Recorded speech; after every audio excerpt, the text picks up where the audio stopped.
വീണ്ടും ഷംസാദ് മരക്കാറിലേക്ക് പോവുകയാണ്. ഷംസാദ് മരക്കാർ 2017 തൊട്ട് 2021 വരെ കംട്രോളർ ആൻഡ് ഓഡിറ്റർ ജനറലിൻ്റെ റിപ്പോർട്ടിൽ പറഞ്ഞിരിക്കുന്നത് 29,798 വൈൽഡ് ലൈഫ് അറ്റാക്കുകൾ, വന്യജീവി ആക്രമണം ഉണ്ടായി എന്നുള്ളതാണ്. 29,798. അതിൽ കേരളത്തിലെ കാര്യമാണ് പറയുന്നത്. അതിൽ കേരളത്തിലെ ഈ 4 വർഷത്തിനിടയിൽ 445 മരണം സംഭവിച്ചു എന്നാണ് പറഞ്ഞിരിക്കുന്നത്. മറ്റൊരു ഒബ്സർവേഷൻ, അതായത് ഈ ഹ്യൂമൻ വൈൽഡ് ലൈഫ് കോൺഫ്ലിക്ട്സ് അത് ഉണ്ടാകുന്നത് പ്രധാനമായും പുവർ ഫോറസ്റ്റ് മാനേജ്മെൻറ്റ് കാരണമാണ്.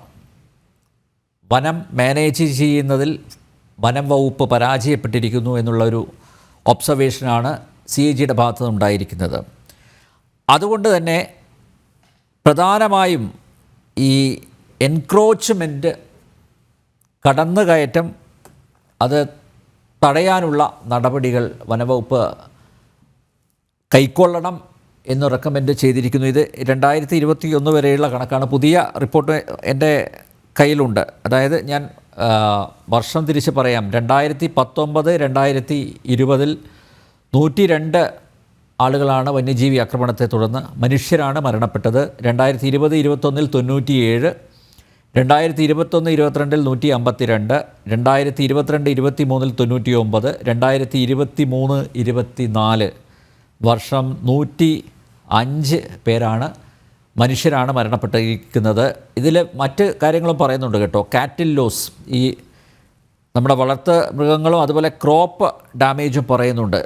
അത് 6063 2019-20, 2020-21 7077, 2021-22 7094, 2022-23 5800, 2023-24 4555. ഒരു അലാമിംഗ് ആയിട്ടുള്ള, അല്ലേ, വളരെ ഭീതിയോടെ നോക്കിക്കാണേണ്ട ഒരു വിഷയം തന്നെയല്ലേ ഇത്? കണക്കുകൾ അതിലേക്കല്ലേ വിരൽ ചൂണ്ടുന്നത് ഷംസാദ്? തീർച്ചയായും താങ്കൾ പറഞ്ഞതുപോലെ ഇത് വളരെ ആശങ്കപ്പെടുത്തുന്ന, വളരെ ഭീതിയോടുകൂടി മാത്രം കേട്ടിരിക്കാൻ പറ്റുന്ന അല്ലെങ്കിൽ അനുഭവിക്കപ്പെടുന്ന ഒരു വിഷയമാണ്. പക്ഷെ ഈ ഒരു വിഷയത്തെ നമ്മൾ ചർച്ചകളിൽ അല്ലെങ്കിൽ സംവാദ വേദികളിലൊക്കെ അതേ സീരിയസ്നെസ്സിനോടുകൂടി നമ്മൾ അവതരിപ്പിക്കാറുണ്ട്. ചിലപ്പോ ഇന്ന് ഈ ചാനലിൽ നമ്മൾ ചർച്ച ചെയ്തതൊക്കെ സാഹചര്യമുണ്ട്. പക്ഷെ നമുക്ക് ഇപ്പൊ അസ്കർ 1972 വന നിയമ ഭേദഗതിയോടുകൂടി ഈ പ്രശ്നം അവസാനിക്കും എന്നുള്ളതാണ് അദ്ദേഹത്തിന്റെ കാഴ്ചപ്പാട് എന്നുള്ളതാണ്. വന നിയമ ഭേദഗതി വേണ്ട എന്നുള്ള നിലപാട് കോൺഗ്രസിനോ ആർക്കും ഉണ്ടാവില്ല. പക്ഷെ വന നിയമ ഭേദഗതി വേണം. 1972 വന നിയമ ഭേദഗതിയിൽ ചിലപ്പോ ഏത് രീതിയിൽ വേണമെങ്കിലും മാറ്റത്തെ നമുക്ക് സ്വാഗതം ചെയ്യാം. ആളുകൾക്ക് വലിയ രീതിയിൽ എണ്ണം വർദ്ധിക്കുന്ന മൃഗങ്ങളെ ഹണ്ടിങ് ചെയ്തുകൊണ്ട് എണ്ണം കുറയ്ക്കാൻ നമുക്ക് സംവിധാനങ്ങൾ കൊണ്ടുവരാം. അല്ലെങ്കിൽ ഇതിനെ പിടിച്ചുകൊണ്ടുപോയി മാറ്റാനുള്ള എന്ത് രീതിയിലുള്ള ഇടപെടലുകളും നടക്കട്ടെ, അതിൽ തർക്കമില്ല. പക്ഷെ നമ്മൾ ഈ വിഷയത്തെ ഒരു സർക്കാരിന്റെ ഭാഗത്ത് നിന്ന് എത്ര ഗൗരവത്തിൽ കാണുന്നുണ്ട് എന്നുള്ളതിന് ലളിതമായ ഉദാഹരണം ഞാൻ പറയും. ഇപ്പോ ഷോൺ ഈ ചർച്ചയിൽ പറഞ്ഞ ഗോൾഡൻ കൊന്ന, അതായത് മഞ്ഞക്കൊന്ന, സെന്ന എന്നുള്ള വിളിപ്പേരുള്ള മഞ്ഞക്കൊന്ന, ഏറ്റവും കൂടുതൽ മഞ്ഞക്കൊന്ന ഉള്ളത് വയനാട്ടിൽ ജില്ലയിലെ നീലഗിരി ബയോസ്ഫിയറിനകത്താണ്.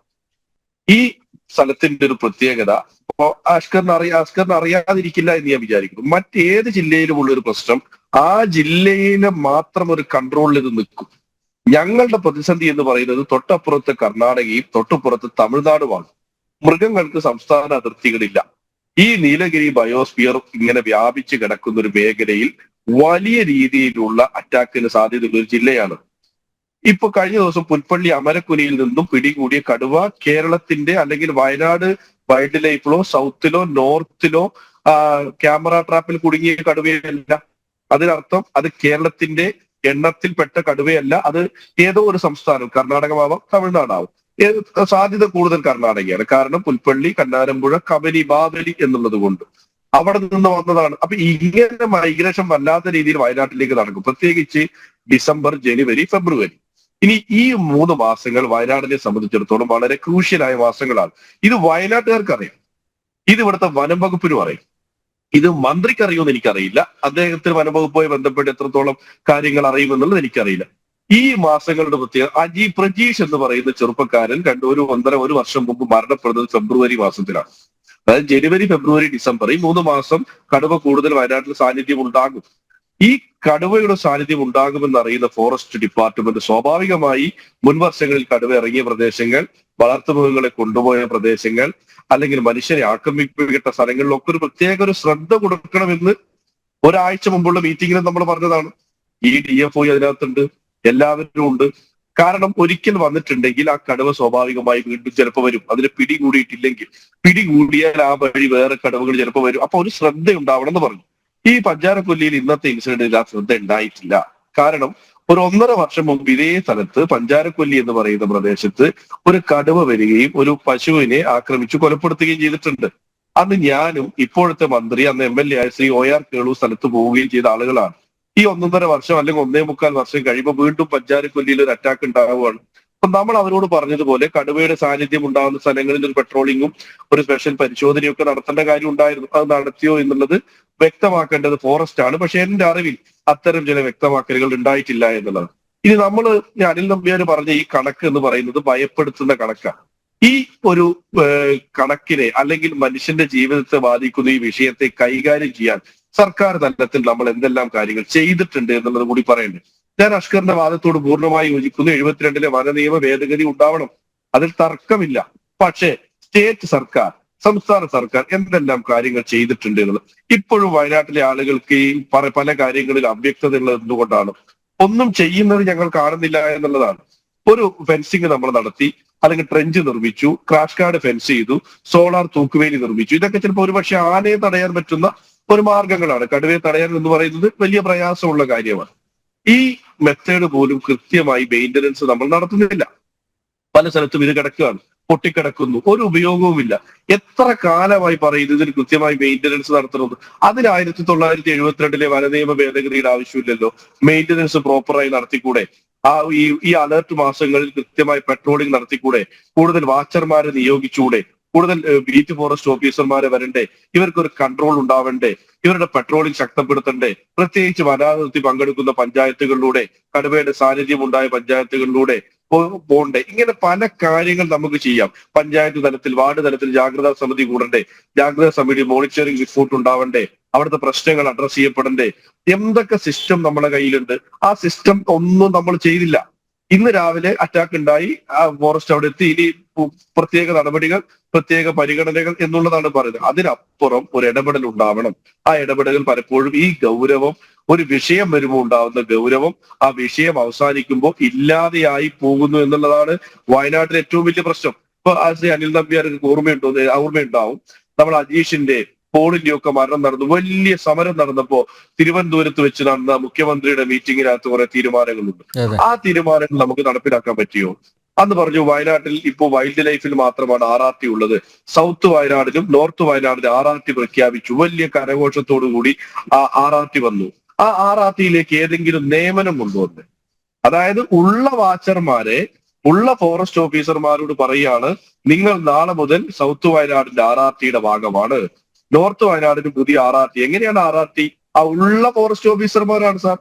പകരം അവിടെ നിയമനം നടക്കണം, കപ്പാസിറ്റി ഉള്ള ആളുകൾ വരണം, അവർക്കുള്ള സൗകര്യങ്ങൾ വേണം, അവർക്കുള്ള വാഹനം വേണം, അവർക്കുള്ള ഓഫീസ് വേണം, അവർക്കുള്ള കാര്യങ്ങൾ വേണം. അത് ചെയ്യുന്നില്ല.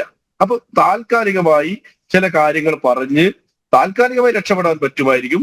ഈ CAG റിപ്പോർട്ട് പോലെയുള്ള ഇതിന്റെ ഭവിഷ്യത്ത് 2015-ലാണ് വയനാട്ടിൽ കടുവയുടെ ആക്രമണം ആരംഭിക്കുന്നത്. 8ഓളം ആളുകൾ കടുവയുടെ ആക്രമണത്തിൽ മാത്രം മരണപ്പെട്ട ജില്ലയാണ്.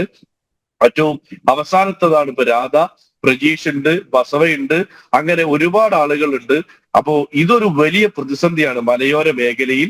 അതിനൊരു ഗൗരവത്തിൽ എനിക്ക് ആ വനം വകുപ്പ് മന്ത്രി ഇന്ന് പറഞ്ഞ ഒരു നിലപാട് എന്താണ്? ആദ്യം ഫോറസ്റ്റിൽ നിന്നാണ് കടുവ ആക്രമിച്ചതെന്നാണ്.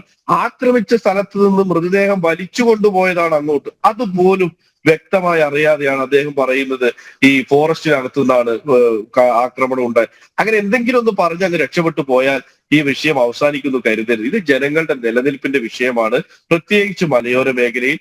ഇതിനൊരു സീരിയസ് ആയി അപ്രോച്ച് ചെയ്ത് ചില തീരുമാനങ്ങൾ എടുത്ത് അത് ഇംപ്ലിമെന്റ് ചെയ്ത് അതിന് ഫണ്ട് വേണ്ട സ്ഥലത്ത് ഫണ്ട് വേണം. ഇടപെടൽ വേണ്ട സ്ഥലത്ത് ഇടപെടൽ വേണ്ട, തിരുത്തൽ വേണ്ട സ്ഥലത്ത് തിരുത്തൽ വേണം. പക്ഷെ അതിനുള്ള ഒരു ഗൗരവമായ ഇടപെടൽ പല ഘട്ടത്തിലും സർക്കാരിന്റെ ഭാഗത്ത് ഉണ്ടാവുന്നില്ല എന്നുള്ളത് ഖേദകരമായ കാര്യമാണ്.